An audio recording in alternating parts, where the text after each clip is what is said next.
बुलेटिनच्या सुरुवातीला एक अत्यंत मोठी बातमी। राज्यात महायुतीच्या काही जागांवर अजूनही उमेदवार ठरलेला नाही। अशातच आता ठाणे लोकसभा मतदारसंघाचा मुख्यमंत्र्यांनी आढावा घेतलाय।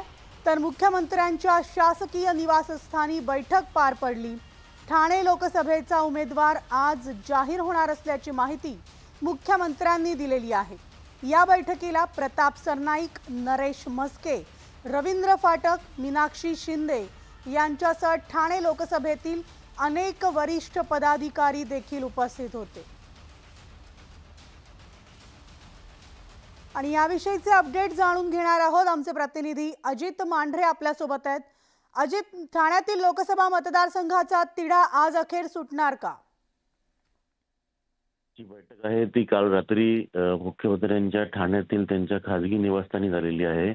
या बैठकीमध्ये प्रताप सरनाईक असतील, नरेश म्हस्के, रवींद्र फाटक, मीनाक्षी शिंदे आणि ठाणे लोकसभा मतदारसंघातील शिवसेनेचे वरिष्ठ पदाधिकारी ज्यांना या ठाणे लोकसभा मतदारसंघातल्या प्रचाराची आणि इतर वेगवेगळ्या जबाबदाऱ्या दिलेल्या आहेत, अशा सर्व लोकांची बैठक जी आहे ती काल रात्री मुख्यमंत्री एकनाथ शिंदे यांनी घेतलेली आहे।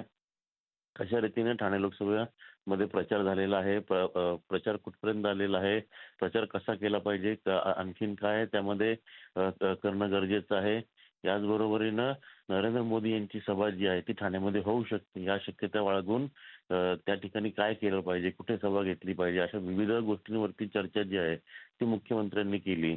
तत्पूर्वी आपल्याला माहिती आहे की ठाणे लोकसभा जो मतदारसंघ आहे तिथे अजूनही शिवसेनेनं आपला उमेदवार घोषित केलेला नाहीये।